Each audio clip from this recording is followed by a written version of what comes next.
నల్గొండ జిల్లా సాలిగౌరారంలో third degree ఆరోపణలపై SI Saidulu స్పందించారు. బాధితుడు సురేష్ భార్య జ్యోతి ఆరోపణలు అవాస్తవమని తెలిపారు. తమపై కేసు పెట్టారనే కారణంతోనే అసత్య ప్రచారాలు చేస్తుందని సాలిగౌరారం ఎస్ఐ సైదులు చెబుతున్నారు. గొడవ జరుగుతుందని 100కి డయల్ చేయగా పోలీసులు అక్కడికి వెళ్లారని తెలిపారు. అడ్రస్ అడిగితే తాగిన మైకంలో సురేష్తో పాటు నలుగురు స్నేహితులు పోలీసులపై రాళ్లు రివ్వు ఉరికించుకుంటూ కొట్టారని ఆరోపించారు.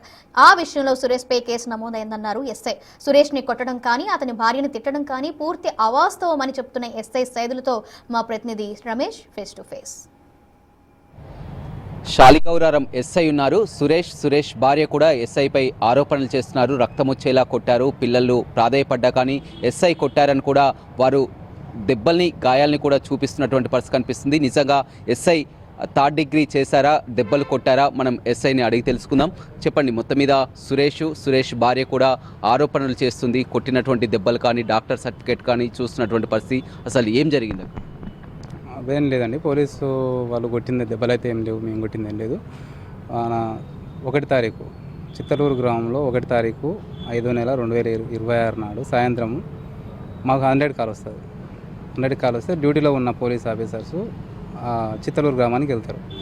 అక్కడ చిత్తలూరు గ్రామస్తుడైన యనమల్ల శంకర్ అనే వ్యక్తి 100కి కాల్ చేసి ఇట్లా గొడవ జరిగింది సార్, మమ్మల్ని కొట్టినారు, మా ఇంటి మీదకి వచ్చి కొట్టినారని ఫోన్ చేస్తే 100 కాలలో వెళ్ళినారు. వెళ్ళే క్రమంలో మార్గ మధ్యలో ఊర్లకు ఎంటర్ అయిన సమయంలో గిరగాని సురేష్ అండ్ విఠల్ అనే వ్యక్తులు ఇద్దరు మద్యం సేవిస్తూ రోడ్డు మీద కనిపించి ఎందుకు తాగుతున్నారా బాబు, వెళ్ళిపోండి నుంచి, ఇట్లా శంకర్ ఇల్లేడా 100కి కాల్ చేసిన అని అడుగుతారు. శంకర్ ఇలా వానికాడికి వచ్చినారా, మీరు వానికి ఫోన్ చేస్తే వచ్చినారా అని వాళ్ళు అడ్రస్ చెప్పకుండా అక్కడ నుంచి మన వాళ్ళని దూషిస్తూ వెళ్ళిపోయినారు. పోలీసు వాళ్ళని దూషిస్తూ వెళ్ళిపోయినారు అక్కడ నుంచి.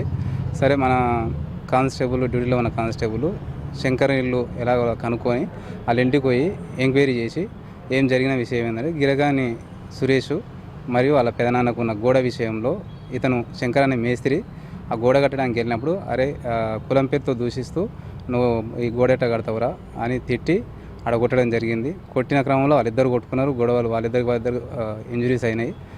సో ఆ తర్వాత ఇంటికాడకి ఇలా గొడవ పడ్డది. మన శంకర్ వాళ్ళ ఇంటికి వచ్చి సురేష్ ఫాదర్, సురేష్ తల్లి, మన సురేష్ ఫ్రెండ్ విఠల్ అని నలుగురు కలిసి శంకర్ వాళ్ళ ఇంటికి పోయి కొట్టినారు. కొట్టి అక్కడ గొడవ జరిగింది. ఆ గొడవ తర్వాత వీళ్ళు పోయి 100 కాల్ చేసింది చూసి వాళ్ళు వెళ్ళిపోయినారు ఇంటికి. అంటే మేము కూడా ఫిర్యాదు చేస్తాం, మేము కూడా కంప్లైంట్ ఇచ్చాం, కానీ మా కేసు తీసుకోలేదు, ఎలాంటి చర్య తీసుకోలేదు, కానీ వారు ఇచ్చినటువంటి ఫిర్యాదు మేరకు మమ్మల్ని ఈ విధంగా చేశారని కూడా ఆరోపిస్తారు. ఇరు వర్గాలు మాకేం పిటిషన్, పోలీసులను కొట్టిన దాంతో కానిస్టేబుల్ పిటిషన్ ఇచ్చినారు.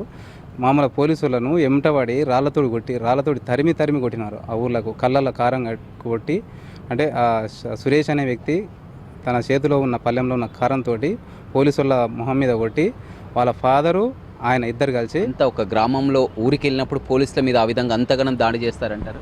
చేసినారు. 4 వ్యక్తులు ఉన్నారు. వాళ్ళ ఫాదరు అంటే సురేష్ వాళ్ళ ఫాదరు, సురేష్ వాళ్ళ మదరు, సురేష్ ఫ్రెండ్ విఠల్, 4 వాళ్ళు తాగిన మైకంలో ఉన్నారు కాబట్టి ఏం చేస్తున్నారో అర్థం కాదు. సో మనోళ్ళు అక్కడ రాళ్ళ దాడి అంటే వాళ్ళ సురేష్ వాళ్ళ తల్లి తండ్రి పట్టుకొని కొడుతుంటే వాళ్ళని తప్పించుకొని వస్తుంటే సురేష్ రాళ్ళతో కొట్టిండు. ఆ ఊరు అక్కడ నుంచి వాళ్ళ ఇంటికా నుంచి ఒక 200 మీటర్లు, దాదాపు 200 మీటర్లు పరిగెత్తి అక్కడ మన పోలీస్ వెహికల్ ఎక్కి 2 వీలర్ ఎక్కి పారిపోయి పోలీస్ స్టేషన్కి వచ్చినారు ప్రాణరక్షణ భాగంగా. సురేష్ భార్య జ్యోతి కూడా చెప్తుంది, పిల్లల్ని తీసుకొని వచ్చాం, ఎస్ఐ కాళ్ళపై పడ్డాం, ప్రాధేయపడ్డాం, అయినా కానీ వినలేదు, నన్ను కూడా దూషించారని కూడా చెప్తున్నారు. నాకు ఆడికి మేము రాలేదు, మేము అసలు చెప్పినాం, కేసు అయితే అయిందమ్మా, పోలీసు వాళ్ళని కొట్టడం తప్పే కదా అని చెప్పినాం. తప్పేశారని మేము చట్ట ప్రకారం రిమాండ్ చేస్తున్నాం, రిమాండ్ వెళ్ళిపోండి, అక్కడ బెయిల్ ఏమంటే తీసుకోండి, బెయిల్ చూసుకోండి అని చెప్పినాం అంతే. కానీ ఎందుకు మరి మీపై ఈ విధంగా ఆరోపణలు చేయడానికి? అంటే కేసు చేసినాం కాబట్టి రిమాండ్ చేసినాం కాబట్టి వీళ్ళు అది తట్టుకోలేక మా మీద ఆరోపణలు చేస్తారు, అసత్య ప్రచారాలు చేస్తున్నారు. కొట్టుకున్నది వాళ్ళే కొట్టుకున్నారు, వాళ్ళ ఊర్లో కొట్టుకున్నారు. అని మీరైతే సురేష్ని కొట్టిన దెబ్బలు కావు, అవి రక్తం వచ్చేలా? మేము ఎక్కడ కొట్టలేదు, ఎవరిని కొట్టలేదు, వాళ్ళే మా వాళ్ళని కొట్టినారు, దాని మీద కేసు చేసామండి. పోలీసు వాళ్ళని కొట్టినారు కాబట్టి దాని మీద కేసు చేసాము. రైట్, చూడొచ్చు, పూర్తిగా ఎస్ఐ కూడా చాలా క్లియర్గా చెప్తున్నారు. సురేష్ని తను కొట్టలేదని, అక్కడ జరిగినటువంటి ఘర్షణలో తగిలినటువంటి దెబ్బలు, అదేవిధంగా సురేష్ని 100 కాల్ చేయడంతో కూడా అక్కడ వెళ్ళినప్పుడు సురేష్, అదేవిధంగా సురేష్తో పాటు 4 స్నేహితులు కూడా పోలీసులపై రాళ్ల దాడి చేయడం జరిగింది. ఆ దాడి విషయంపై అతనిపై కేసు చేశాం కానీ ఇరు వర్గాలు ఆ పిటిషన్లు కూడా తమకు అందలేదు. పోలీసులను దాడి చేసిన విషయంలో కేసు నమోదు చేశాం కానీ జ్యోతి చెప్తున్నది పూర్తిగా అవాస్తవమని, జ్యోతి ని కానీ దూషించడం కానీ అదేవిధంగా తన కాళ్ళపై పడ్డదని కూడా పూర్తిగా అవాస్తవాన్ని కూడా ఎస్ఐ చెప్తున్నారు. దీనిపై ఇప్పటికే ఉన్నతాధికారులు కూడా విచారణ ప్రారంభించడం జరిగింది. ప్రాథమిక సమాచారం మేరకు డిఎస్పీ కూడా విచారణ జరిపి ఇది అవాస్తవం అని చెప్తున్నారు. ఏదేమైనప్పటికీ కూడా జ్యోతి అదేవిధంగా సురేష్ ఇద్దరు కూడా ఇప్పటికే ఉన్నతాధికారులకు హెచ్ఆర్సీ కూడా ఫిర్యాదు చేయడం జరిగింది. ఏదేమైనప్పటికీ కూడా గత 2-3 రోజుల నుంచి కూడా శాలిగౌరారం పిఎస్లో జరిగినటువంటి ఘటన కలకలం సృష్టిస్తుందనే చెప్పాలి. వీడియో రవితో రమేష్, బిగ్ టీవీ, నల్గొండ.